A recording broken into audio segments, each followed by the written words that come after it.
So how'd you start playing your pickup ball? Just going to the park, man. Just going to the park pretty much every day. See, for me, it was always basketball. Whether I played, football in the winter, it was still basketball because you could always go to the gym. Whether it was baseball or softball in the summer, it was always basketball. And this is in Queens? No, this is in Harlem. In Harlem? Harlem, USA. Yeah. New York. Harlem, New York. All day. Street ball just came about because a lot of people don't know I dropped out of school. So I dropped out of school. I dropped out of high school in the 9th grade. And it's funny because I used to drop out and go to the park. So as dumb as it was, like seriously, I would go to school, raise my hand, attendance, I would get out of there, go straight to the park. Yeah. And then go to the park. And so what? You just start playing at the park, and then everyone's all the older guys just down there playing. You get to a point where you can play in a game. But it was different though. I was doing that when I was younger. As I got older, my first I could always play, but there was a tournament, 145th Street. 145th Street and Lenox Avenue. I live on 145th and 7th Avenue. But it was a big tournament called Chicks All Stars. Yeah. What's it called? Yeah, it was Chicks All Stars. It was a tournament, and I used to play for a team called Young Boys Make Noise. This is like a government run sort of tournament. None of the tournaments are government run. So what is it? Not in New York. Yeah. So what is it? It's just like a group of guys, like a community thing. Just one guy. He was one guy who put the tournament together. Yeah. But you get teams from all these different. It was a night tournament. We didn't have a lot of night tournaments when I was coming up. This was one of the few night tournaments that became really, really popular. Because Rucker Park, see, people talk about Rucker Park, but back in the days, Rucker Park was only on the weekend. Yeah. So it was only on Saturday, Sunday. Yeah. But then Rucker Park, eventually, Rucker Park. But we always had those weekend tournaments where you're playing every week. And I used to I was playing games. I had 3 games a day. Like I would leave one tournament. Street ball games a day. Because all the different courts are running. But different tournaments. Like not just going to play street ball. So like, did it get around like to the other courts? Like these guys are going to be playing at that court. Like, was it different levels? Were the different courts different levels? Same level, but different players. But the thing is, so like, if you went to Rucker, you knew you were going to play against certain guys. Yeah. Like who? It varied because we always had a better guy. So myself, I played with the Terminator. Yeah. Master Rob, Pookie Wilson. You know Jamal Wilson? Played for Kansas, his nephew. That's his uncle. This guy I used to play with. He was. And are these just nicknames? These are the nicknames that they've given him. That was him. See, my nickname was Mr. Excitement. And you got given that? Got given that on the playground. Yeah. So that was the nickname I was given. But those are the guys I used to play. And the thing is I could sit up here. We had the dancing Doogie. We had so many guys. I can't name them all, man. And that's what I mean. Street ball now is really, it's grown, it's blown up a bit. Like it's really, really popular. But even now, it's gotten to a point where it's actually more serious. So at this point, you've just got your boys like the Terminator and that, and you basically just rolling around looking for games. We didn't go looking for games. We always, because we never really just, when the summertime came around, we always played. Like we always had games. During the winter, you go to gyms to play, just to have a run. But during the summer, so it sounds like it was way more organized than what. Yeah. No, easy. It was easy organized. But you had your so around like the Aprils and the Mays and the Junes before you get to the summer, there was places you can go. There's parks you can go to. Yeah. You know what I mean? Where you can just go play. But once the summer started, there was tournaments everywhere. Okay. And we pretty much had the same. We used to have a group where we would send 5. So 5 would leave at halftime of a game to go to the other game, and to the other 5 come to that game. And we was doing that over a whole summer. I think I went home. I had one summer where I went home with 14 trophies. either first or second. We didn't lose. And so these are like 1 weekend tournaments. No, this is a whole summer tournaments. Okay. So tournaments that start say mid-June to end of August. Yeah. So it's tournament. Like you playing every weekend. Yeah. You know what I mean? So it was a fair few of those. The whole playground playing on the whole street ball thing goes up. It goes so far back. That's where it's like I can go back to the days when I used to go watch Joe Hammond. Joe Hammond was one of the best street ball players ever. Yeah. They used to call him the Destroyer. He was one of the best street ball players. I mean, you go Pee Wee Kirkland, you go Joe Hammond, Action Jackson, Leroy Shaw, Fly Williams. There's so many of those guys back then when it was it was just as popular. You know what I mean? Then, like I used Pee Wee Kirkland. Pee Wee Kirkland was making, like, Joe Hammond had a trial with the Lakers. Yeah. Told him I'm making more money on the street. So he didn't play. And so do you put your own team together and enter it into what happens? There's guys that, no names, but it's all. So like in your you grew up in Harlem, and there's what? There's guys. There's a guy with money. Yeah, there's guys with money. Just like what? The thing is, drug dealer. Yeah, drug dealers. Like drug dealers. Even to this day, like now, as rappers put their own teams in, and that's what I mean. Just from their area, or they just pick guys from anywhere. From anywhere. They always gonna get the best players because they got the most money. Yeah, and that's how it was. And so he goes out, he recruits a team, he picks you, he picks the Terminator, gets a squad together, and we just enters you in all these tournaments. And what? And then you get a wage at the end of the week. No, we used to get paid after every game. So what? It was it was my summer league. Even $50. You go out, do your thing. You go play. You win. On the side of the court. Handshake on the side of the court. $50 in your hand. Go to the next game. Or if it's the same guy coaching us, because we never really play for the same. We play for different guys, but different guys are, you know what I mean, $100 here, $50 here. That was my summer league. That was my summer job. Yeah. Playing street ball. And so, how long did you play street ball for? It was every summer. Yeah, every summer, but like you dropped out of high school, so you're playing all through high school. All through high school. And then you go to college, and then I came back. But see, this is where it got. After when I left my 2 years, because I played JUCO. I played junior college ball at Westchester Community College. Let's just get to that. This is how I got to junior college, playing in that summer, in the summer league in 145th Street and 7th Avenue. I mean 145th Street and Lenox Avenue. I'm playing because this is how I got my name. Playing, doing my thing. Blah, blah. And there was a coach. There was a guy who seen me playing named Lincoln. His name was Lincoln Sessoms, and he said, "Do you want to go to school?" And I was like, "Sure." Why not? I had just got my diploma. I had just got my GED. Yeah. So you could just take a test to get your diploma. I just got my diploma, so I went to junior college.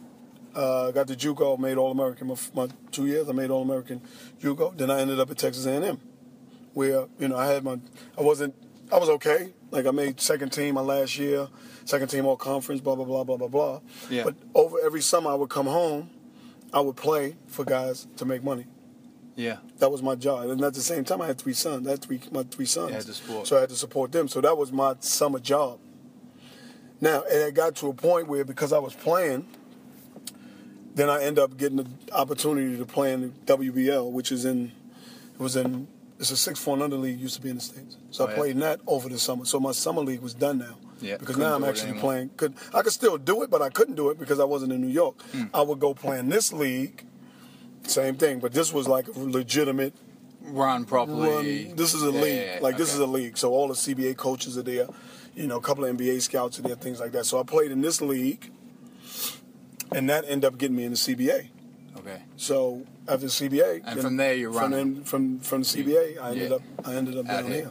All right. So and that's why I played street ball, but it was more. I started playing more organized. Once you got to college. Once I finished college. Once you finished college, yeah. All right, so let's get back to the street ball because that's what I wanted to talk to you about. But so there's obviously a big connection between the drug dealers and street ball. If they're picking the teams and they're running it. Yeah. So like, you ever seen the movie Above the Rim? Yeah, I have. Yeah. It's like that. Really? Yeah. Oh my God, that's so cool. It is just like that. Like Really? it's So like that's you pretty grow up much in Harlem, but you grow up in Harlem, and it's like these the drug dealers are the gangs. I'm assuming like back in New they York. got crews. There was never gangs. There's always your people, or your block. Okay, but that's Like I used to live on 146th Street. so it's So it's not a 146th gang, Street, but it's a crew. you can call it a crew. Yeah.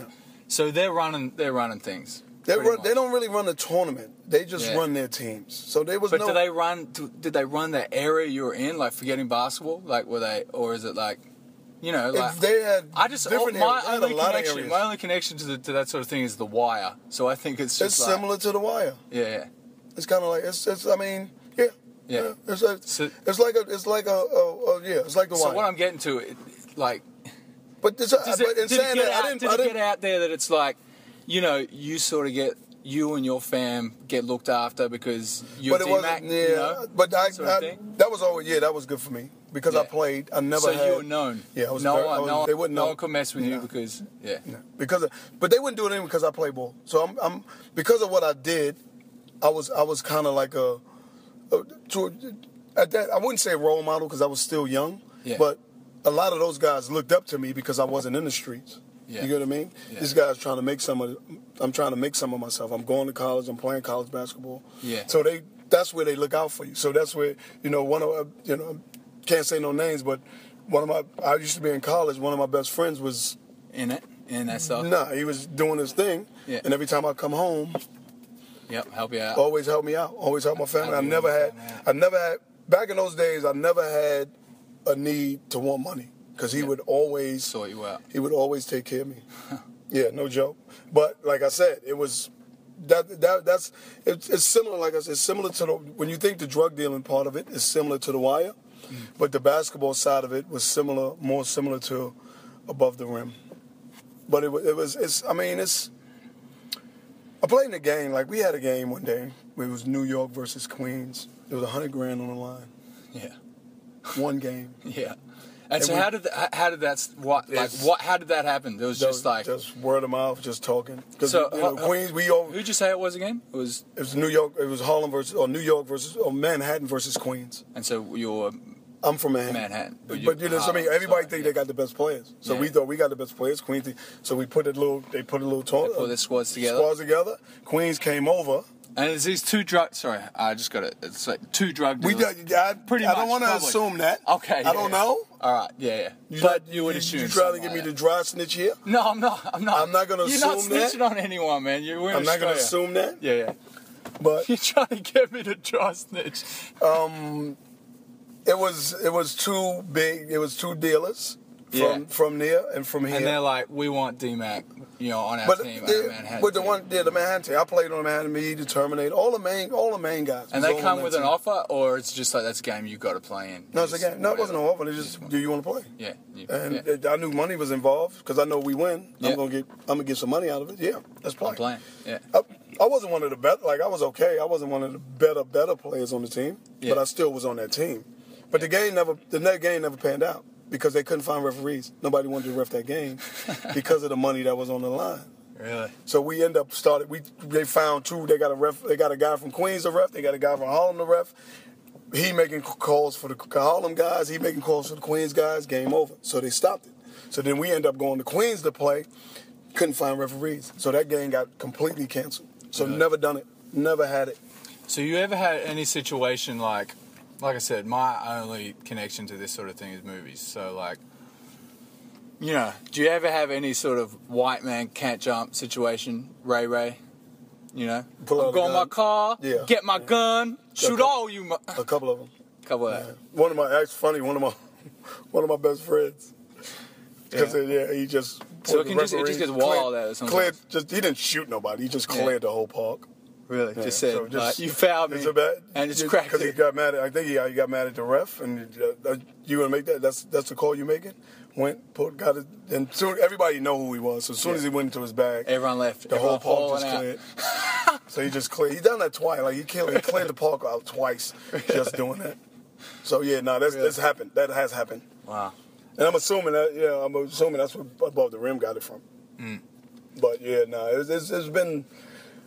It's And been so, a lot of those like that. like growing up, I know that, obviously you said that, the sort of the crews and the drug deals and all that was sort of. But it wasn't always I know that. it Wasn't yeah. it wasn't every tournament.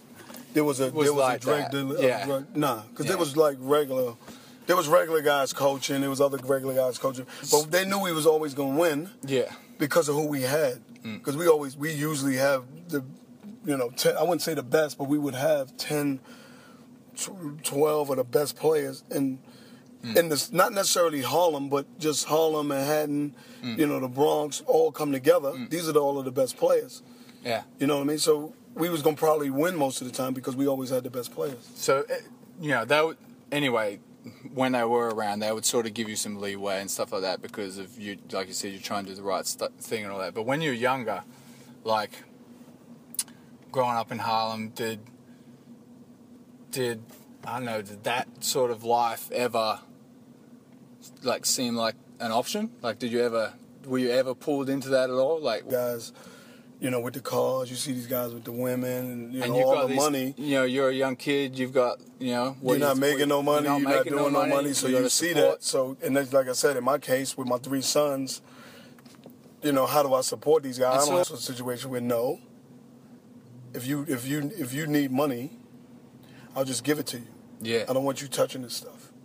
That's It was similar to that. Yeah. It was like, nah.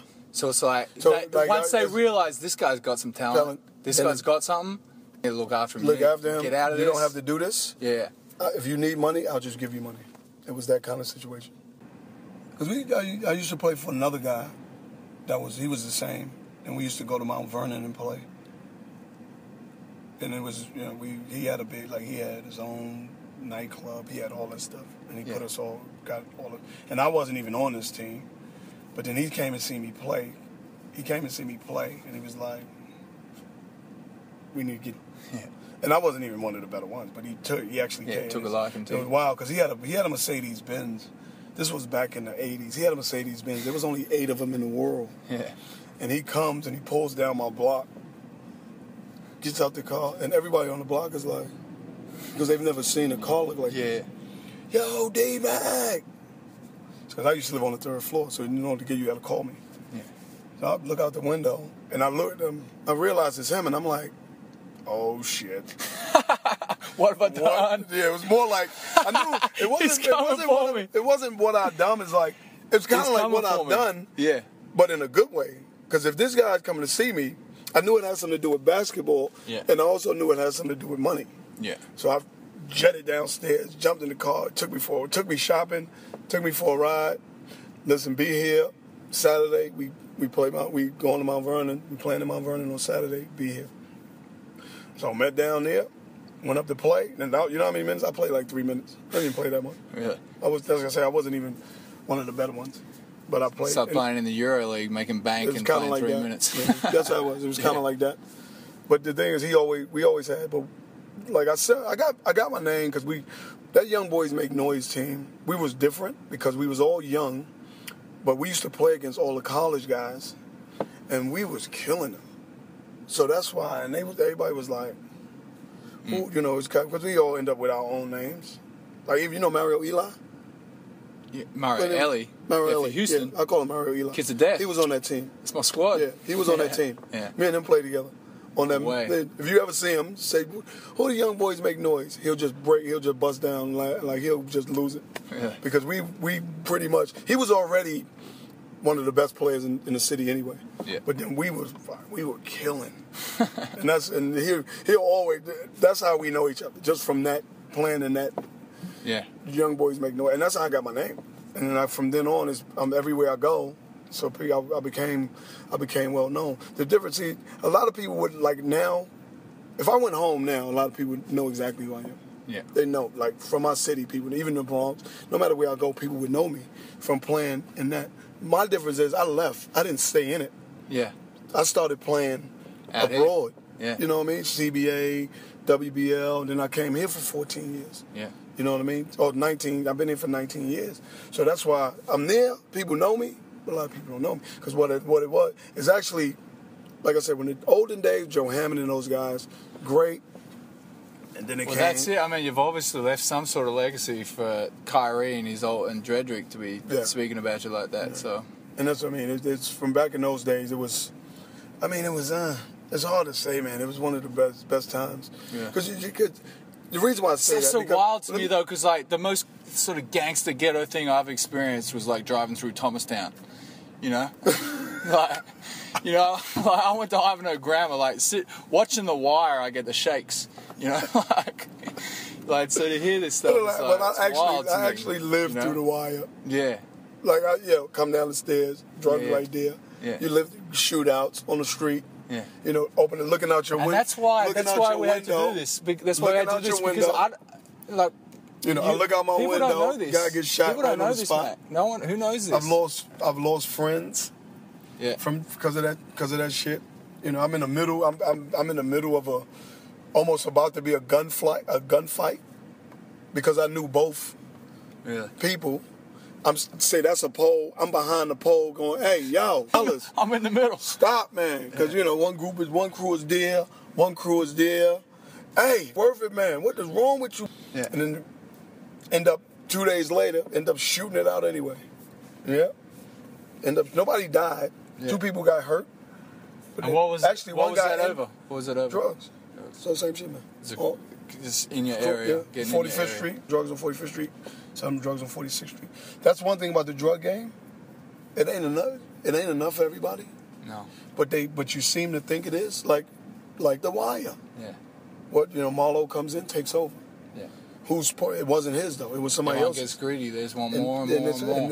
And that was the problem. And that is, I don't even know. I haven't been home in a while, but I'm assuming that shit doesn't change. Like so many. I'm gonna bring you some books. I didn't grow up with them, but I knew it. It's a movie called Paid in Full. Yeah. You ever seen it? No. I'll bring it. I'll have you watch it. This is based on a true story, and it's guys that I actually know. Based on people you know. Based on people I know. These guys. Like I grew up with. I didn't grow up. Like I used to live on a. They was down. Some was downtown, and one day they kidnapped. They kidnapped this kid. They kidnapped one of the main guys' little brother. Asked for $500,000. He didn't have the $500,000, but in the meantime, his best friend, ends up killing him because he lied to him. Mm. So he ended up killing him. And the little brother's ass out now because his brother is dead. They don't know where to get the money from. End up killing the little brother, 13 years old. Chops him up, man. It's stories like that. Yeah. This same guy who kidnapped him was a straight out. I mean, he was, when speaking of drug dealers, he was an extortionist. Yeah. So if you sold drugs on the block, when you see him, you coming out your pocket. You're gonna pay him. If you don't pay him, you're gonna end up in an abandoned building, chopped up, where they can't find you. Man. And this was what's crazy is the building he was putting them in was right up the street from where I lived at. And it's crazy because Marlo. Yeah, that's where they got it from. They got it from this New York. Yeah, they got it from. So like, when you're growing up, like this might sound stupid, but like American Gangster and Bumpy and all that. I was a little bit young. Was there? For that. Yeah. But was there someone like that? There's a couple of guys like that. Who everyone who lived in Manhattan knew who this guy was. And this story I'm telling you, is these one of three them guys. It's 3 of them. Yeah. It was Can't 3 say guys. Their names. I won't say their names. Yeah. But I'm gonna give you a book. Yeah. You can read about them. All right. What's the name of the book in case someone else wants to? You won't get them here. They don't sell them here. It's called The Feds. It's a Feds magazine. Okay. They don't sell them here. And Don Diva magazine. I'm gonna give you 2 books with these stories in them, and I want you to read them. All right. And because I actually know these guys. One of the guys I actually used to play. He's another one that I used to play for. I came home from college. I came home from A&M. He came to the block. Dmac. Downstairs. Came to get me. Took me for a ride. Took me shopping. Took me to see all those guys. Listen, we got a game at 5. Dropped me off to the game. We played. Came back. Yep. Sent me on my way. It used to be like that, man. That's what's great. Like this, living here is so much more it's so much more laid back. It's so much more, you know what I mean? It's so much calm. So it's so calm. Back then, crazy. It was like really crazy. Like these are people you know. Yeah. You know what I mean? Where you wake up the next morning and yo they killed Pepsi.